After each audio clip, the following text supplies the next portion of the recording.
be it movies, novels, games, shows, or music.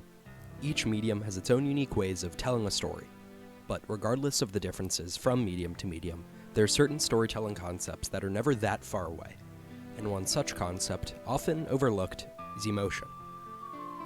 Hey guys, it's Jackson. I want to do something a little bit different today, and rather than looking at a specific franchise or piece of media, I thought it would be cool to look at the world of storytelling, and more specifically, how utilizing emotion, even on its own, as well as a fascinating concept that I'll get to shortly, can make for some of the most poignant and effective moments. But with that aside, let's continue. When it comes to storytelling, especially in film, there are few people who are more revered and respected than this dude, Hayao Miyazaki. Although you might not know who he is, and he's not as big a name in the West as he is in Japan overall, Mr. Miyazaki's works have slowly begun to permeate more and more into Western culture. As a founding member of the Japanese animation team Studio Ghibli, Mr. Miyazaki has been credited with directing, producing, or otherwise having a hand in 10 of the full-length films that the studio has produced since it was founded back in 1985. His films have a truly enormous range, with everything from bizarre wonderlands with impossible creatures to post-apocalyptic visions of the far future, humble small towns that are grounded in reality, pieces of historical fiction, even biopics, and so on, all be included in the Studio Ghibli fold. Despite the clear thematic differences from film to film, all of his projects have several key elements that are in some ways baked into their DNA. Aside from things that are pretty surface level, like the main characters almost always being heroines, each and every one of his projects is marked by a bright, beautiful exterior.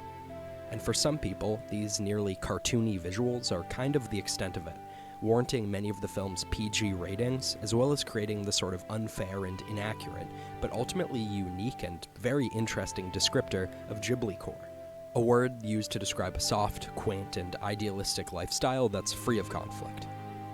While those cozy elements, and more specifically the emotions that they fuel, are 100% part of the picture, they're really just one side of a complicated coin, and almost a red herring for another fundamental piece of the puzzle.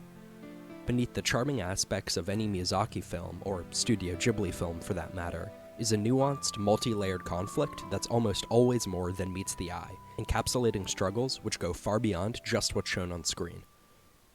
For an example, take a look at Kiki's Delivery Service. Without getting that far into it or spoiling the entire movie in case you haven't seen it, which you absolutely should, the film follows a young girl who moves to another city. While she directly struggles with challenges of readjustment, making friends, and figuring things out on her own, stuff you might expect, it also explores some nuanced and deeper themes, like the reality of growing up, how creative burnout can murder passion, and even how destructive depression can be. Another similar case can be found in what Mr. Miyazaki had once considered to be his final film, Princess Mononoke. With themes that are more overt than Kiki's, Princess Mononoke tackles larger conflicts, such as those between industrialism and mysticism, as well as the classic man and nature, commenting on our connection to the natural world and sense of wonder. It also prominently features a conflict between several warring factions, but despite their goals, actions, and motivation, Princess Mononoke is clear on neither side being the real evil, with the title of villain instead going to vitriol, hatred, and a sense of one-sidedness. While his skills in integrating these themes and building these conflicts is definitely really impressive, it's arguably not where his mastery lies. Miyazaki's skill shines its brightest not in the conflicts themselves, but rather in the ways that people are affected by them. And it's here that he integrates a very interesting concept called Ma. Much like the films of Studio Ghibli, the concept of Ma is foreign to many of us in the West. Defined as a gap, space, or pause, Ma relates to negative space, and can be seen as an emptiness full of possibilities, and that's exactly how Miyazaki likes to use it. It isn't rare in his movies that we'll see a character alone or maybe some location empty, sometimes with ambient noise or the slightest hint of piano music filling this otherwise hollow scene. You'll notice that this most often happens after a development, change of tone, or crucial decision, and that is very much intentional. Rather than attempting to outright explain somebody's feelings or toil, leaving a blank space where exposition or traditional methods of character exploration might otherwise be, leads to a scene that, among other things, can connect deeper with the audience than it might otherwise, as this vacant space can allow for us to ruminate on the conflict with the character, instead of being directed towards a specific emotion. But as I alluded to earlier, Ma isn't just relegated to movies, and is definitely a universal concept that just needs to be applied and utilized correctly. And one of Ma's most interesting and effective implementations, at least in my eyes, comes in a form that couldn't be more different than Mr. Miyazaki's. So let's rewind the clock back to 2007, take a look at a highlight of that year. We're talking Halo 3. While nothing like the films of Studio Ghibli, Halo's vast worlds are host to these beautiful, dynamic environments that change depending on the actions of you, the player. Battlefields might start as loud and chaotic, with the chatter of enemies and allies alike, the boom of gunfire, and other sounds of combat, creating a sort of tempo and sense of fullness that fits very snugly into the landscape. But once the player has completed the challenge and emptied the battlefield, you're left with an almost eerie hollowness that's livened only by smoldering wreckage that scores your journey to your next gunfight. On top of this, the game features this beautiful, bold, and unique art design that's complemented by a really high contrast of lights and shadows, collectively giving a serious sense of weight and liveliness to the environment. Simply walking around leaves the player feeling that they're just this small piece of a vast, expansive world, as the landscape itself is in many ways its own character, seeming storied and alive, allowing for the player to ponder and reflect on their place in the game's universe. The game further utilizes elements of Ma and emotion, with the ambience and special set pieces telling their own stories. My favorite example of this comes in the form of many of the maps of the game's multiplayer game modes.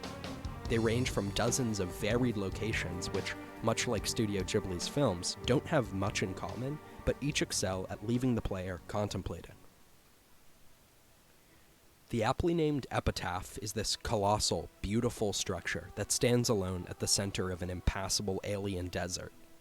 When looking off one of its many balconies, you're met only with the howling of the wind and a strange somberness, knowing that those who made this mysterious, ornate building have long vanished from the galaxy, leaving it to slowly wither away in the massive, encroaching sandstorm.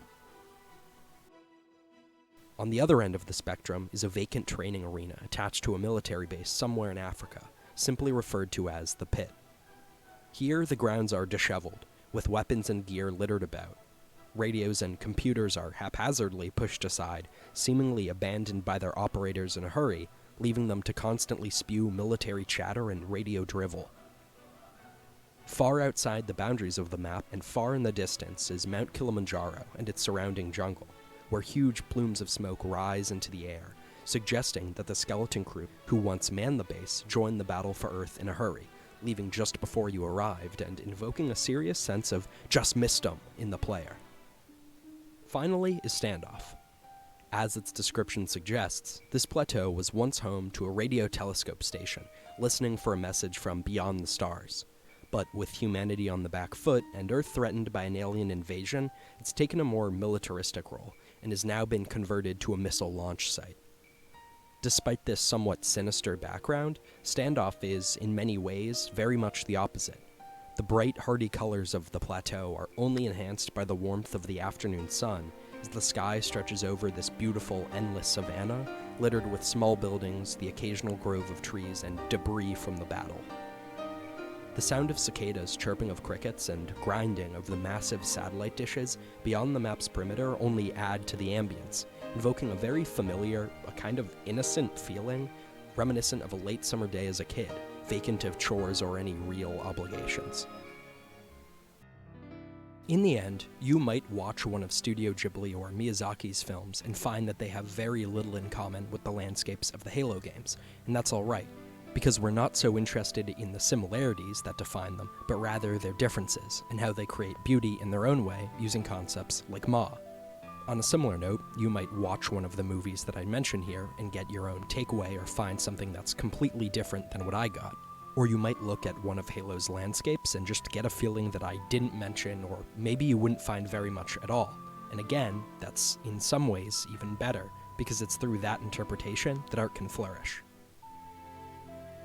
But the main takeaway is that if you ever find yourself appreciating a moment of silence or just taking a second to reflect during a pause in the action as you enjoy your favorite whatever, remember that those moments are oftentimes the power of Ma. Thank you guys for watching. While there's definitely a lot more I could have said and talked about different movies, games, etc., I thought I'd keep it shorter and more concise. But the big takeaway I want you to have is that if you can find Ma anywhere, and it's really just an interesting concept that is criminally underutilized. But with that said, I'll see you guys next time.